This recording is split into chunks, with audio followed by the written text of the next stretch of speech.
G'day, I'm Pete, the Aussie Bush Cop. In 2012 I retired from the New South Wales Police and moved to beautiful King Island where I became a homesteader. And at the moment we're at the Harbour Road Cafe and come in and have a cup of coffee and I'll tell you a few stories.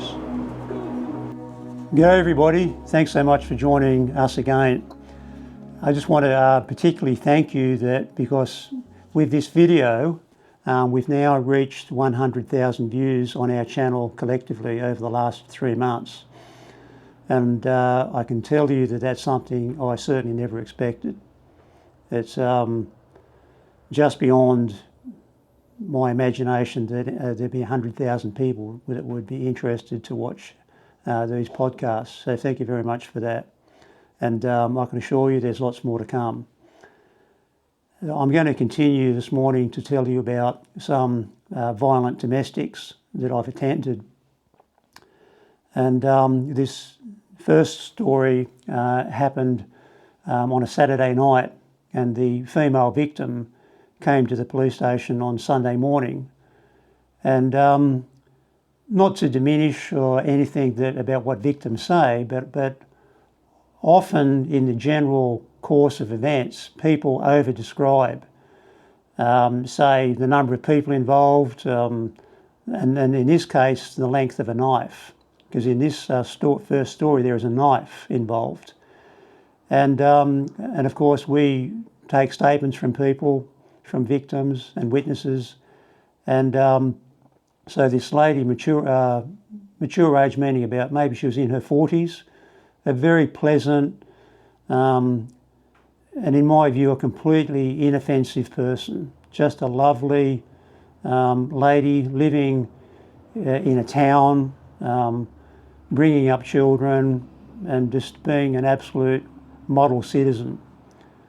But she came to the station and told me about what had happened the night before in her home. She came without anybody with her, which I think is a bit sad. That I would have liked to think there'd be some other person that would come with her to give her support. Whether that happened before, I don't know. So she was, I could tell there was a level of embarrassment in her voice, in the way that she spoke and the way that she looked, that this had happened to her. And no doubt it wasn't the first time. But whatever it was had pushed her to the point where she was prepared to involve the police. So we sat down, I made her comfortable, and I then proceeded to take a statement from her. And the part, now I've done this, thousands of times, and the part of her statement that really troubled me was when she said that her husband, who had come home, he'd been out drinking at a licensed premises of some sort, and he came home quite intoxicated, and unfortunately he was one of those people that when he got intoxicated he was nasty. And he came home and he started to abuse her verbally. He then grabbed hold of her and flung her, but he grabbed hold of her hand or her wrist and flung her into the corner. They were in the kitchen, and flung her into the corner. That's nasty enough as it is. And then got a knife, a large carving knife. And I think she told me it's about 30 centimetres long. It's about 12 inches in the imperial measurements. He then got the knife, holding it by the handle while she was in the corner of the kitchen, and he taunted her by pretending that he was going to throw it at her. And in her statement she said, "I felt like I was one of those acts at a circus where there's a knife throwing act." And you might remember it, have seen it either in real life or TV, where the expert knife thrower throws a knife and it plants itself in the board next to the lady up against the board. That's how she felt. He didn't actually let go of the knife, but that in itself, even if that was the only thing that happened, that would constitute common assault. She then, I don't know how that resolved, but maybe he went to bed, I'm not sure, but that happened during the night. The next morning, she presented herself at the police station. and I took the statement. My partner on that shift was a particularly large, muscled police officer. He was the same rank as me, senior constable. So we then went round to her home. She wasn't there. We sent her somewhere else, I think, to make her safe. We then went round to the home, knocked on the door, and in my mind's eye, I can still see the house. And I've been to thousands of houses, and some of these things just stick in one's mind. And he come to the front door. He opened the timber door. I opened the fly screen door, told him that he was under arrest. I then took hold of him by the front of the top of his shirt about here, and then turned him around. It was a brick veneer home. And I then put him up against the wall, made him spread his arms and his legs, and we searched him, and then handcuffed him to the rear. We then put him in the truck, in the cage of the truck, and my partner stayed out there with him. I then went inside, and the victim told me where the knife was, and it was on top of the fridge, and I found the knife and I seized that as an exhibit. And that is one of the times when I mentioned earlier about people exaggerate. She didn't exaggerate at all. The knife was as big as what she'd said, and it was just, really fearsome thing to look at, and to know that she had been subjected to this sort of terror by this individual. Now, by and large, you would mostly say that this couple were probably a couple that their neighbours might have thought well of, or thought well of him. Maybe they thought they had a lovely marriage, lovely children, and I'm reasonably sure that he was employed. I don't remember what sort of employment he did, but by and large, probably considered by most people to be a good bloke. Well, he just wasn't. He was a horrible, horrible man. And I'm so glad to have been able to lay hands on him that morning and put him before the court. Now, I often say that I don't recall what happened. And the reason that I don't recall what happened is that if someone pleads guilty to an offence, then I don't have to go to court. And all I get is an electronic notification from someone within the police department telling me, from the prosecutor, what happened at court, like whether it was found guilty or not, and what the penalty was. And I just simply get out when that happens, get out the brief envelope, we've just got all the evidence in it, and I just write on the front of it, convicted, and given a $600 fine or something like that. So that's why I don't remember that. And the only ones that I remember are the ones where there is a plea of not guilty, and which then necessitates me and any other officers involved to do our statement, and then of course go to court and give our evidence and organise everything that needs to be organised, whether you need to get witnesses from somewhere, certainly the issuing of subpoenas to all people to appear in court. And I might just add here that I worked this out quite a while ago, that every domestic assault that goes to a hearing takes about 14 hours of work. So it's a big impost on police time. Not that that's what we get employed to do. I'm certainly not whinging about that, but just to give the listeners of this channel an idea of how much work is involved. And I can tell you from personal experience that often involves time at the police station. There's times that I just volunteer to go in there and do all of this stuff. Lots and lots of that happens, certainly, and there's no overtime involved. So the next story of a domestic assault happened in another town, and by and large, the majority of the times when we went to a domestic assault is when the offender is still there. And so in a procedural sense, they're fairly easy to do. There's only one occasion, I think, maybe I've mentioned this before, that there was a person in a domestic assault that I didn't arrest and couldn't find. And last I heard, he'd gone to the Northern Territory, which for overseas viewers is where you might think of Australia, when you think of the outback of Australia, that's where that is, in the Northern Territory. Wild, vast, empty part of Australia. And I was pretty confident that's where he went to. But anyway, there's an arrest warrant in existence, and if that person ever sets foot into New South Wales again and comes under notice, he'll be arrested. And there's no police won't extradite from one state to another if it's a domestic violence matter. Don't know why, but they just don't do that. Anyway, what happened with this job was we went to this house, domestic house in a town, like a residential house in a town. The victim had gone, but the offender was still there. And the offender was typical, probably of a lot of males, didn't have a lot to say, and did a lot of his talking as it is through violence. And I think that's what causes a lot of violence from men, is they just don't know how to talk. They don't know how to communicate. And they end up becoming so frustrated that they start hitting people, and worse. That of course is zero excuse.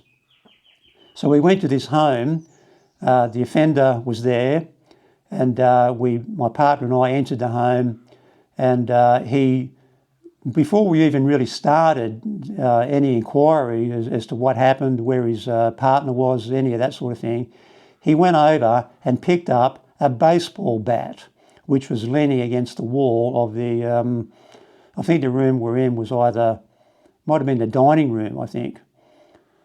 And he picked up this baseball bat, and between him and us was a lounge suite, and the lounge suite was in the middle of the room, and the back of the lounge suite was facing us. So he was on the other side of that, maybe just probably only about 2 metres away. He went and picked up the baseball bat, leaning against the wall, and then walked, you wouldn't say in any overtly threatening way, but then he walked over to a dining room table which had a glass top on it. He then picked up the baseball bat and then tried to smash the glass top with the baseball bat. Well, the first time he misjudged it and he didn't hit it hard enough. And then he drew the bat back again over his shoulder, and this time with more determination, and the glass top just shattered into a million pieces and fell to the ground. Now, this is quite clearly designed to intimidate us. Now, at that point, all of this happens, in seconds. And, we're all familiar with how fast our brain can process things. And now the options at that point for the police was to, leave. It was his own table. There was no offence in smashing his own table. But clearly he was trying to intimidate us, and that's an offence. So then, but tactically, what are the options? Tactically, there was really, really very little. We could have drawn a firearm and pointed it at his chest. That didn't even enter my thinking to do that. Because all we need to fear, I shouldn't say all, but what we need to fear is serious injury. And that is defined in the appropriate act to pull a firearm and point it at their chest. Now, I didn't even enter my mind to do that. This was before we had tasers, so that wasn't available. The other option we had was capsicum spray. Now, that wasn't an option either, because we're in a relatively small room. And once capsicum spray is deployed, it is of course airborne. And whilst most of it is directed towards the face of the offender, it's airborne. And I can tell you from personal experience, that affects police as well if you do that. So that wasn't an option. So what I decided to do was to launch myself across the back of the lounge and into his chest. And almost, if you've seen the old Superman movies where Superman jumps from the ground and suddenly becomes airborne, that's about what it must have looked like. And I just grabbed hold of him in the chest, and then my partner became involved, and we just put him on the ground, handcuffed him, and took him away. Now again, he must have pled guilty to that, because I can't remember a single thing more about that. But the third story that I've got for you today is, might say it's a little bit, now I can think of it in a comical sort of a way, but at the time it certainly wasn't. Where this third job had occurred was that VKG, which is I'm not really sure what VKG stands for, but it's the radio network of the police. And they broadcast this job. Someone had rang VKG. You get to VKG by ringing 000, and gave VKG an address. And the address was a unit in a reasonably big complex of Department of Housing units, or flats you might call them, but they were double-storey. So this was in the middle of the night, on a Saturday night I think it was. So we got to this address given to us by police radio, knock on the door, and it was a violent domestic. It was reported as a violent domestic. And there was intel, or an intelligence report attached to the home that the offender had a spear gun. And where this happened was about 5 hours drive west of any ocean. And to have a spear gun, well, you know, why would you have a spear gun? Anyway, so we got to the address, knocked on the door, and it's deathly quiet, uncomfortably quiet. When you go to something like a violent domestic, you don't want to hear nothing. To hear a voice, especially the voice of the possible victim, is a great thing. We didn't hear anything.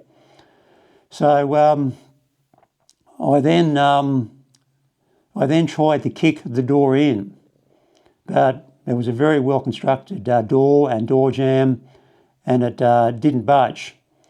I then got out my baton and I smashed the window.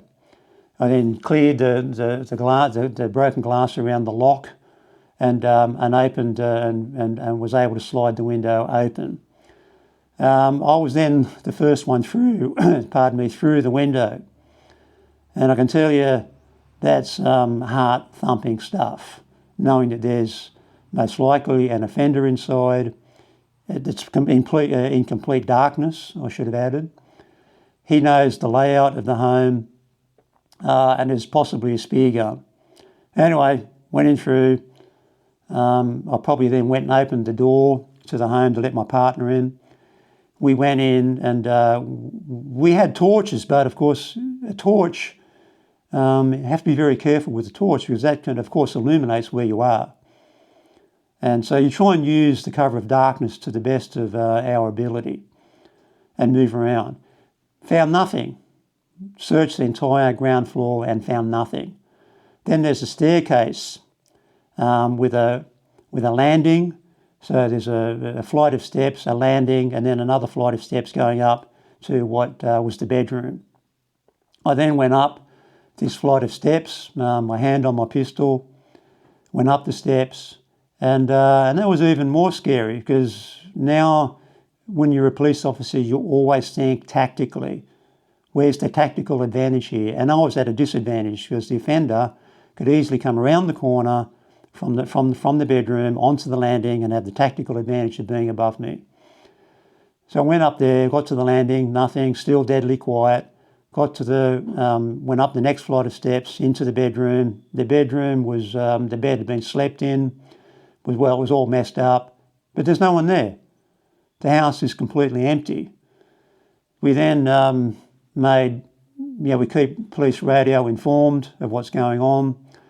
Found out they made another inquiry with the person that rang to find out we were at the wrong address completely. And I guess you might say that's the funny part. Well, there's another funny part to come.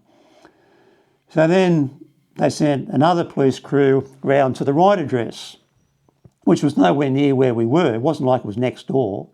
I can't remember where it was. I never went there. We then had to get our on-call glazier to come to the address to fix the broken window or to at least board it up. Now, there was two places that one could enter this complex. There was two roads.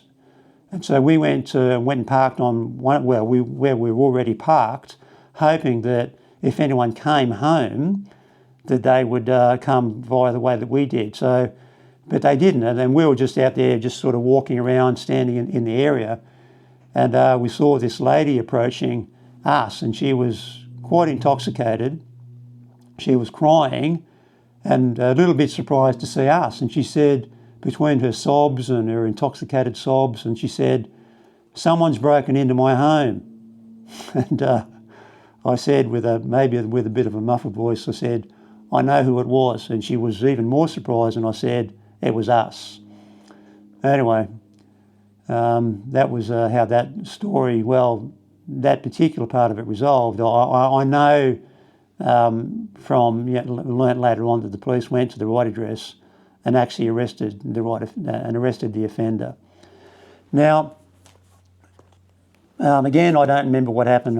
Had nothing to do with it, but again, I don't know. Now, you might know that most of what I do here, I just tell you these stories, and just off the top of my head. But there's something that I want to read to you, and I over a number of years, I've written and published 2 books about my time in the police. And there's one time that I wrote a piece. Most of what I've written is actual stories, but there's a piece now that I want to read to you, and I've just titled it in my book. And the book is, I'll just show it to you briefly, is this: A Step Too Far: Life as a Country Cop. And I published that in quite some years ago, and it's now, I've sold quite a few, and it's now out of print. And I'm going to read to you, if you'll have to pardon me, because I'll have to look down. And it's titled Domestics, and it's about what it's like, because I published these books to give people an idea of what it's actually like to be a police officer. It's one of those typical summer nights in the central west of New South Wales, where it does not seem to cool down. You and your partner have been rostered to man Dubbo 15, which is a caged truck and the primary response vehicle. You are 10 hours into a 12-hour shift, and you are thinking of wheeling the truck, taking it back to the station so you can start completing all the computer reports required before you can go home. The night has been spent dealing with drunks, assaults, stealing offences, and endless patrolling, just trying to stop stuff happening. You have a vague awareness of how your gun belt with its array of weaponry is causing you to sit uncomfortably, and you look forward to taking it off at the end of your shift, perhaps like a lady enjoys taking off her bra or girdle. The radio sparks to life with a sound of 2 tones, which means an urgent job coming. Dubbo 15, violent domestic at such and such an address. Your partner leans forward, his leather gun belt is creaking like a stockman's saddle, and hits the button that illuminates the top of your truck with red and blue flashing lights. It's like you've opened a portal into another dimension, and everything outside is now bathed in a palette of red and blue blur. Sirens roar like an angry lion announcing his presence on the African savannah. You're gently pushed backwards by the accelerating truck. Your eyes narrow, your stomach tightens as your entire body steels itself for what you're about to encounter. Tyres squeal as you round corners and carefully negotiate red traffic lights. You approach the home knowing it's highly likely the offender is still there and that an arrest will be made. You're about to enter their home, their castle. Knives will be present, perhaps firearms, definitely aroused passion, and a goodly amount of alcohol and other drugs mixed in. And it's a fair bet no one is going to be lining up to come with you back to the station. And the chance of going home as planned just vanished. This is a very common scenario for general duties police. Most of the time it goes to plan, but domestics are always so very dangerous. The salient fact I kept in mind is that the majority of murders are related to domestic violence, and that Senior Constable Spears and Addison were both murdered attending a domestic violence matter. Just stop quoting for a moment. Senior Constable Spears was my brother-in-law, along with Peter Addison, who were murdered at a place called Crescent Head in 1995. Back to the book. As I reflect on my career now, and I see more clearly just how perilous they all were, it was only our confidence that saw us striding into their homes and sometimes kicking in doors or smashing windows to gain entry that saw us through. Or perhaps it was just bravado or even foolhardiness. In the introduction of this book, I mentioned the stoic and overweight actor who played the sergeant of police in the popular TV series. With hindsight, I now wonder if, when I was a police officer, I was acting like I wasn't scared. I strongly suspect that this was the case, and as far as getting the job done, that's okay. But the problem comes when you are no longer a police officer and the terror that was there all along jumps at you like a marauding ghost in a fog. Retired police often find themselves in solitary confinement, imprisoned by cruel bars of ancient fears only visible from the inside. Those fears keep me and so many others constantly scanning for potential threat, sitting with our backs to the wall, living with intrusive thoughts and enough nightmares to last 1,000 years. I think that's enough for today. Thanks for watching.